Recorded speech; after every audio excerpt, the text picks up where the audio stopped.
En lo más profundo de las tierras colombianas, donde los ríos parecen tener voluntad propia y la selva respira como un ser vivo, existe una advertencia tan antigua que incluso los ancianos del lugar pronuncian en voz baja por miedo a despertar a aquello que custodia las aguas. Dicen que quien escucha un canto grave cuando cae la noche ya no vuelve a ser el mismo, porque ese sonido pertenece al Moán, el señor de los ríos, una criatura nacida de creencias ancestrales y temores transmitidos de generación en generación. Pero antes de revelar su historia, dime algo.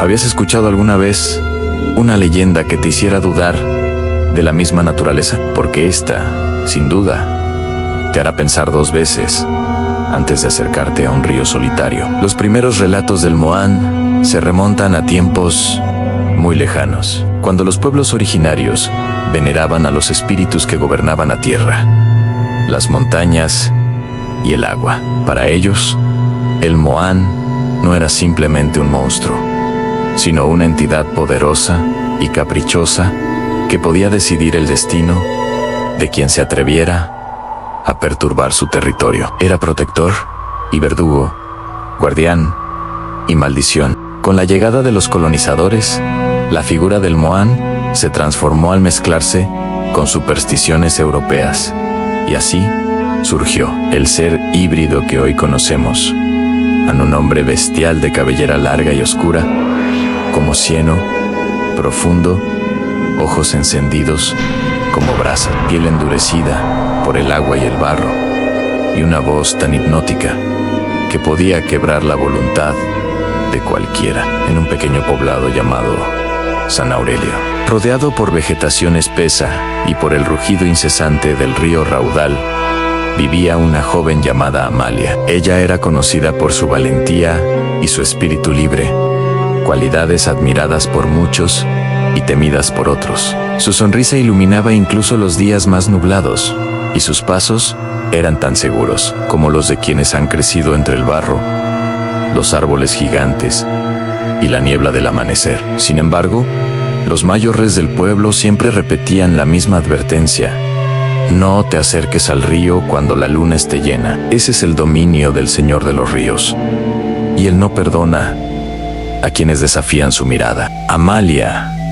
terca, como solo pueden serlo quienes no conocen el peligro verdadero, ignoraba las advertencias, convencida de que eran historias para asustar a los niños. Pero una noche, todo cambiaría. Cuando la luna brillaba alta y redonda, como un farol de plata, Amalia escuchó un canto grave proveniente del agua, una melodía tan extraña que parecía no pertenecer a este mundo. El sonido era profundo, vibrante, y cada nota parecía llamarla por su nombre. Tomada por una mezcla de fascinación y temor, la joven caminó entre las sombras del bosque, sintiendo el frío húmedo que se filtraba entre las ramas. A medida que se acercaba, la bruma se hacía más espesa y el aire adquiría un olor a musgo y madera podrida. Allí, en la orilla, emergió el Moán. Su figura era imponente, más alta que un hombre común, con una barba que caía como raíces enredadas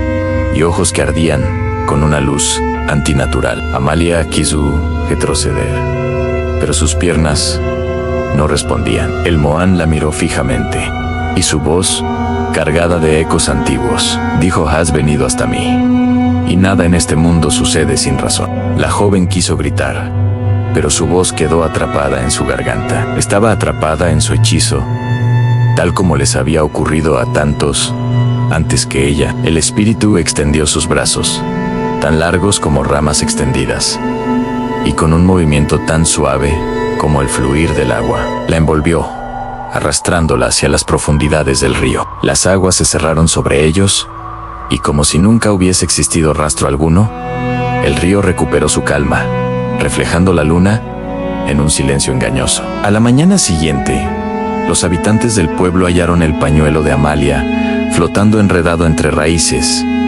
pero ningún rastro de la joven. La tristeza se mezcló con el miedo, porque todos sabían que la leyenda había vuelto a cobrar vida. Con el paso del tiempo, los rumores crecieron Algunos juraban haber escuchado risas femeninas ahogadas entre las corrientes. Otros afirmaban haber visto sombras moviéndose bajo el agua cuando la luna brilla demasiado. Y aunque todos temían al Moán, también sabían que sus tierras dependían del río, por lo que comenzaron a dejar ofrendas en la orilla en frutos, tabaco, aguardiente y pequeños objetos valiosos para apaciguar al espíritu. Pero lo más aterrador no fue la desaparición de Amalia, sino los testimonios que comenzaron a surgir años después. Un pescador anciano llamado Don Leocadio juraba haber visto la figura del Moán sentado sobre una roca en mitad del río, peinando su cabellera con los dedos largos y enredados,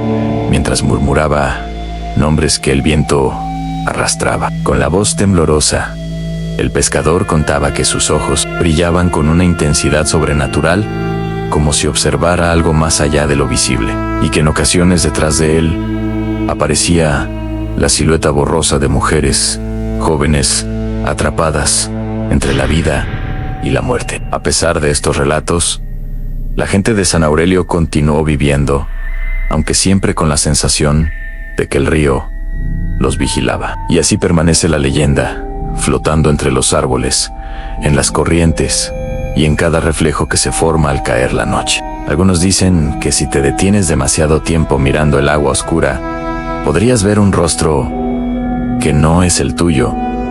Y si escuchas un canto grave, debes correr sin mirar atrás, porque eso significa que el Moán ha puesto sus ojos en ti.